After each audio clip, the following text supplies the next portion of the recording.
వడలు chicken deadly combination. అసలు ఎంతమందికి ఇష్టం అండి ఈ కాంబినేషన్? ఫస్ట్ ఆఫ్ ఆల్ అయితే మీరు కామెంట్ చేయండి.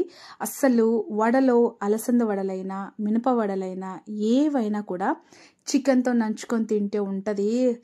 అబ్బా, ఆ టేస్టే వేరండి అసలు. సో నేనైతే ఇవాళ సండే స్పెషల్, సారీ ఈ వీడియో నిన్నటిది, ఈరోజు పోస్ట్ చేసిన. సో సండే స్పెషల్గా నిన్న వడలు అండ్ చికెన్ కర్రీ చేశాను అనమాట.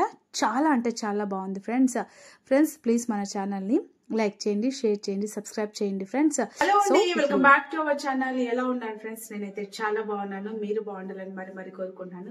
సో మన వీడియో వచ్చేది ఎప్పుడో ఒకసారి కాబట్టి ఇవాళ నేను సండే చాలా ఫ్రీగా ఉన్నాను. సో ఇవాళ మన బ్లాగ్ లో నాకేమో చికెన్ కర్రీ అండ్ మినపగారెలు ఇవి నాకు చాలా చాలా తినాలనిపించి, సో నేను సండే స్పెషల్ గా ఇవి చేసుకోవాలని నేను ఫిక్స్ అయిపోయాను. ఎలాగో ఈ రోజు నేను చాలా ఫ్రీ ఉన్నానండి, మళ్ళీ రేపటి నుంచి చాలా బిజీ అనమాట. సో కాబట్టి మనం ఎప్పుడు ఖాళీగా ఉంటే అప్పుడు మనకి ఏం కావాలో అన్ని చేసుకొని తినాలండి, అంతే కదా. సో బిజీగా ఉన్నప్పుడు ఎలాగో టైంకి నిద్ర ఉండదు, ఫుడ్ ఉండదు, ఏమీ ఉండదు. సో కాబట్టి ఇవాళ బాగా ఫ్రీగా ఉన్నాను, నాకు తినాలనిపించింది, ఇప్పుడు చేసుకుని వెంటనే తినేస్తాను. సో నేను ఆల్రెడీ చికెన్ కర్రీకి ప్రిపేర్ చేశాను. మినపప్పు నేను ఆల్రెడీ నానబెట్టి ఉంచేసాను. సో మీకు చూపిస్తానండి. సో ప్రిపరేషన్ చూడబోయే ముందు ప్లీజ్ ఫ్రెండ్స్ మన ఛానల్ని లైక్ చేయండి, షేర్ చేయండి, సబ్స్క్రైబ్ చేయండి ప్లీజ్. ఓకే ఫ్రెండ్స్, నేనైతే గారెల కోసం ఒక 4 గంటల ముందు, అంటే నేను తెల్లారి లేచి 6 గంటలకి ఈ మినపప్పు నానబెట్టాను. అండ్ నానబెట్టిన తర్వాత మళ్ళీ 8 o'clockకి నేను మిక్సీకి వేసాను అనమాట. అంటే నేను మినిమం ఒక 4 గంటలు నానబెట్టాను, 4 లేదా 5 గంటలు మినపప్పు నానబెట్టుకోవాలి. అండ్ ఇది ఇంకా కొద్దిసేపు టైం ఉంది కాబట్టి ఈ లోపల నేను ఫస్ట్ చికెన్ కర్రీ చేసి ఆ తర్వాత గారెలు చేస్తాను అనమాట. నేనైతే ఫస్ట్ చికెన్లో కొంచెం అంత నిమ్మకాయ ఉప్పు వేసి ఒక 1 hour వరకు అలా పెట్టానండి. సో తర్వాత చికెన్కి ఏమేం కావాలో కర్రీకి అన్ని ముందే ప్రిపేర్ చేసి పెట్టుకున్న టమోటాలు, ఆనియన్స్, అల్లం వెల్లుల్లి పేస్టు, ఈ పొడి ఉంది కదా, ఇది వచ్చేసి ఎండుమిరపకాయలు అండి, ఎండుమిరపకాయలు, ధనియాలు, కొబ్బరి ఇవన్నీ కలిపి ఇలా పౌడర్ చేసి అలా పెట్టేసుకున్నాను అనమాట. సో ఇంకా ఇప్పుడైతే మనము చికెన్ కర్రీని స్టార్ట్ చేద్దాం. ఏం లేదండి ఫ్రెండ్స్, ఒక్కసారి ఇలా చేసుకొని ట్రై చేయండి. మా రాయలసీమలో అయితే ఇలాగే చేస్తాం, కొబ్బరి అయితే పక్కా వేస్తాం అనమాట. కొన్ని ఏరియాస్లో ఏంటంటే కొబ్బరి అనేది వేయరు, సో మేమైతే పక్కాగా కొబ్బరి వేస్తాం ఫ్రెండ్స్. చూడండి, సో నేను ఫస్ట్ వచ్చేసి ఆయిల్ వేసాను, తర్వాత ఆనియన్స్. అసలు నాకు మా వీడియో తీసేవాళ్ళు ఎవరు లేరు కదా, స్టాండ్ పెట్టేసి కెమెరా పెట్టేశాను అనమాట. ఎక్కడ ఆయిల్ మొబైల్ పైన పడుతుందో అని చెప్పేసి జాగ్రత్తగా చేస్తున్నా. సో ఫస్ట్ అయితే మనం ఆనియన్స్ వేసి అవి ఒక 2 minutes వేగాక కరివేపాకు వేసి, ఆ తర్వాత ఆనియన్స్ ఇలా బ్రౌన్ కలర్లోకి వచ్చేసిన తర్వాత అల్లం వెల్లుల్లి పేస్ట్. నేను 1/2 kilo చికెన్ తీసుకుంటున్నాను, 1/2 kiloకి 2 ఆనియన్స్ తీసుకున్నాను. అండ్ అల్లం వెల్లుల్లి పేస్ట్ పెద్ద టీ స్పూన్ పైన తీసుకున్నానండి. ఆ తర్వాత ఒక 2 పెద్ద సైజు టమోటాలు, సో అవి కట్ చేసి వేసేసుకున్నాను. అల్లం వెల్లుల్లి పేస్ట్ పచ్చివాసన అయిపోయిన తర్వాత రాక్ సాల్ట్, నేనైతే పింక్ హిమాలయన్ సాల్ట్ వాడతానండి, రాక్ సాల్ట్ వాడతాను. సో అదే వేస్తున్నాను అనమాట. అండ్ తర్వాత వచ్చేసి పసుపు, ఈ 2 వేసేసి టమోటాలలో అవి బాగా మగ్గేంత వరకు ఇలా మగ్గనివ్వాలన్నమాట. సో టమోటాలు మగ్గిన తర్వాత మనము పొడి చేసి పెట్టుకున్నాం కదా ఎండుమిరపకాయలు, ధనియాలు, కొబ్బరి, ఈ పౌడర్ వేసి ఈ టమోటాలలో బాగా మగ్గించాలన్నమాట. అంతే, ఒక 2 minutes కంతా ఇది మగ్గిపోతుందండి. సో అలా బాగా కలియబెట్టి చూసారా, పైన ఆయిల్ తేలేంత వరకు ఇలా మనము మగ్గనిచ్చిన తర్వాత మనము ఆల్రెడీ చికెన్ మనము 1 hour నానబెట్టుకున్నాం కదా, ఆ నీళ్ళతో బాగా చికెన్ని కడిగేసి నీళ్ళని తీసేసిన తర్వాత అప్పుడు మాత్రమే చికెన్ని ఇలా వేసుకోవాలి. ఆ తర్వాత మనం అంతా మసాలా వేసాం కదా, మసాలా మొత్తము చికెన్కి అంతా కలిసేలాగా ఫస్ట్ అంతా కలిపేసి వాటర్ అప్పుడే పోసుకోకూడదండి, ఎందుకంటే మనము వడల్లోకి తయారు చేసుకుంటున్నాం కాబట్టి పులుసు అనేది ఖచ్చితంగా ఉండాలన్నమాట. సో ఇప్పుడైతే ఈ స్టేజ్లో మనము వాటర్, నేనైతే వెయ్యనబ్బా, నాకు మా అమ్మ ఇలాగే నేర్పించింది, నేను ఇలాగే చేస్తాను. సో 15 minutes తర్వాత చూసారా, ఆయిల్ ఆ వాటర్ మొత్తము అలా చికెన్లో ఉన్న ఆయిల్ సో మొత్తం అంతా బయటకు వచ్చేసింది. సో ఇలా ఒక 15 minutes ఇలా బాగా చికెన్లో ఉన్న వాటర్ మంచిగా బయటకు వచ్చిన తర్వాత అప్పుడు మనకు పులుసు ఎంత కావాలి, మరి ఎక్కువ వేసుకోకండి, ఎందుకంటే గ్రేవీ ఎక్కువ ఉంటే మళ్ళీ అంత టేస్ట్ పోతుందబ్బా. సో నేనైతే ఇందాక గ్లాస్ పోసాను కదా, ఆ గ్లాస్ తోటి 2 glasses నీళ్లు పోసానండి. పోసి అలా ఉడకబెడుతున్నాను. చికెన్ ఉడికే లోపల మనము ఉద్దిపప్పుని మనము పిండి చేసుకుందాం, గారెల పిండి మనం రెడీ చేసుకుందాం. సో చూస్తున్నారా ఫ్రెండ్స్, ఎప్పుడైనా ఒకటి గుర్తుపెట్టుకోండి, ఇది నేను స్వతహాగా అనుభవించినానబ్బా. ఏంటంటే మనము గారెల పిండి వేసేటప్పుడు మిక్సీ జార్ పెద్దది తీసుకుంటాం కదా, అది వేసినప్పుడు ఏమవుతుందంటే సరిగ్గా తిరగదు. అది ఎందుకో మరి, ఏమో మరి తెలియదు నాకైతే రీజను. సో అది స్ట్రక్ అవుతూ ఉంటుంది అనమాట. అప్పుడు నేను ఏం చేయాలి, ట్రిక్ ఏంది తెలుసుకోవాలని అన్ని వెతుకుతున్నప్పుడు యూట్యూబ్లో అమ్మ చేతి వంటలో భార్గవక్క చెప్పారనమాట.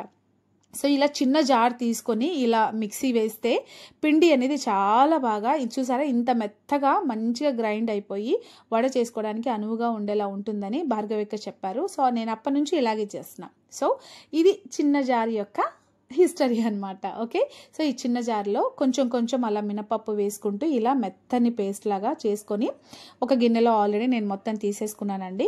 మనము వడ కావాలి అనుకుంటే ఇలా ప్లెయిన్గా ఇందులో జస్ట్ మనము ఉప్పు అండ్ సోడా పొడి, వంట సోడా, ఈ 2 వేసుకొని మనము గారెలు చేసేసుకోవచ్చు. లేదా మసాలా వడ కావాలి అంటే ఆనియన్స్, కొత్తిమీర, కావాలి అంటే పుదీనా వేసుకోవచ్చు, కావాలి అంటే పచ్చిమిర్చి కూడా వేసుకోవచ్చు. నేను పచ్చిమిర్చి ఎక్కువ తినను కాబట్టి నా దగ్గర పుదీనా అందుబాటులో లేదు. సో నేను కాబట్టి ఓన్లీ ఆనియన్స్ అండ్ కొత్తిమీర మాత్రమే వేసుకున్నాను. ఫ్రెండ్స్ చూడండి, ఇడ్లీ పిండికి కానీ వడపిండికి కానీ మా ఇది ఉంది కదా మైసూర్ బోండా, సో అన్నిటికీ ఏంటంటే ఇలా గిలక్కొట్టినట్టుగా పిండిని ఇలా కలుపుకోవాలన్నమాట. అలా కలుపుకున్నప్పుడే వడ అనేది పొంగుతుందని అంటారు. సో నేనైతే ప్రతిసారి ఇలాగే చేస్తాను. వడలు చాలా అంటే ఇలా 2 వేళ్లతో ఇలా తుంచితే తునిగిపోయేంత సాఫ్ట్గా వస్తాయి అన్నమాట. సో చూసారా, మనకు ఈ ఉద్ది పిండి రెడీ అయిపోయే లోపల, గారె పిండి రెడీ అయిపోయే లోపల చికెన్ కర్రీ కూడా అయిపోయింది. సో నేను చికెన్ కర్రీ దించడానికి 2 నిమిషాల ముందు కొత్తిమీర జల్లుకున్నాను. చూడండి, నాకైతే ఈ గ్రేవీ పర్ఫెక్ట్ వడలలోకి. ఓకేనా, సంగట్లకైనా కూడా బాగుంటుందండి. మళ్ళీ అన్నంలోకి రైస్లోకి ఇంత గ్రేవీ ఉండకూడదు అనమాట. ఆ తర్వాత ఇంకా చికెన్ పక్కకి దించేసి నేను ఇంకా అంటే వీడియో ఎక్కువ లెంత్ ఉండట్లేదండి, ఎందుకంటే ఇప్పటికే లెంతీ అయిపోయింది, తర్వాత సాగదీస్తే బోరు కొడుతుందని షార్ట్ కట్లో చూపిస్తున్నాను. సో వడలు వేసే ముందు నేను ఆయిల్ వేసి కాంచుకున్నానండి. కాంచిన తర్వాత ఈ వాటర్లో వడ ఉద్దిపిండి తీసుకునే ముందు వాటర్లో చేయిని తడుపుకోవాలండి. తడుపుకొని ఉద్దిపిండి తీసుకొని ఇలా వీడియోలో చూపిస్తున్నట్టుగా అలా హోల్డ్ చేసి గారెల్ని ఇలా వేసుకోవాలన్నమాట. సో ఒక సైడ్ ఆల్రెడీ గారెలు కాలిపోయాయి అండ్ నెక్స్ట్ సైడ్కి నేను టర్న్ చేస్తున్నాను.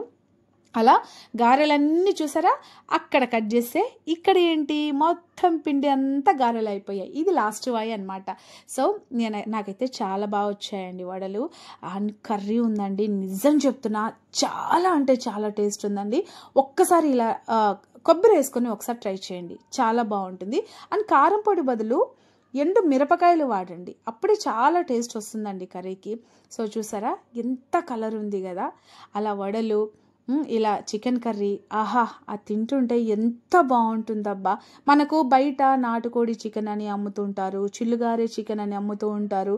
మనకు అది ఎక్కువ కాస్ట్ అండి, ప్లస్ టేస్ట్ కూడా అంత ఉండదు. ఏది ఏమైనా మనం ఇంట్లో చేసుకున్న ఫుడ్డే అబ్బా. సో కాబట్టి చూడండి, ఇలా నేను గారెలు పెట్టేసుకొని ఆ చికెన్ గ్రేవీ ఇలా నేను ఒక బౌల్లో వేసేసుకొని తిన్నానండి. మీకు క్వశ్చన్ చెప్పాలా, ఇది నేను వీడియో కోసమే స్టైల్గా తిన్నా. అదేదో అంటే అలా ఏదో బౌల్లో వేసుకున్నట్టు, బౌల్లో అలా అద్దుకొని తిన్నట్టు స్టైల్గా తిన్నా. యాక్చువల్లీ మనం తిండి ఏ రకం తింటాం తెలుసా, మామూలుగా పులుసు ఉంటుంది కదా, ఆ పులుసుని గారెల మీద పోసి ఆ పులుసులో గారెలు నానిన తర్వాత ఆహా చికెన్ ముక్క గారెకు తీసుకొని తింటే ఉంటుంది సూపర్ అంటే సూపర్. ఏమంటే ఇది వీడియో కాబట్టి నేను ఇంత పద్ధతిగా తింటున్నానబ్బా. సో రండి తిందాం, నిజంగా చాలా బాగుండిందండి. ఒక్కసారి ఫ్రెండ్స్ ఇలా ట్రై చేయండి, ట్రై చేసి మీకు ఎలా కుదిరిందో నాకు కామెంట్ చేయండి. ఫస్ట్ ఆఫ్ ఆల్ ఏంటంటే ఎంతమందికి ఈ కాంబినేషన్ ఇష్టం, సో ఆ విషయం నాకు కామెంట్ చేయండి. ఓకేనా ఫ్రెండ్స్, ఇది ఫ్రెండ్స్ ఇవాళ మన వీడియో. ప్లీజ్ మన ఛానల్ని దయచేసి లైక్ చేయండి, షేర్ చేయండి, సబ్స్క్రైబ్ చేయండి అబ్బా. సో లైక్ చేయడం మాత్రం మర్చిపోద్దబ్బా. ఓకేనా, సో మళ్ళీ వీడియోతో మళ్ళీ మీ ముందు ఉంటానండి. సో ఇది ఇవాళ మా సండే స్పెషల్ మన ఇంట్లో. అండ్ మీ ఇంట్లో చూసే వాళ్ళందరి ఇంట్లో సండే స్పెషల్ ఏంటో ఒకసారి కామెంట్ చేయండి. ఓకేనా, సో నెక్స్ట్ వీడియోతో మళ్ళీ కలుద్దాం. అంతవరకు take care everyone, please take care of your health అండి. Okay, bye, see you.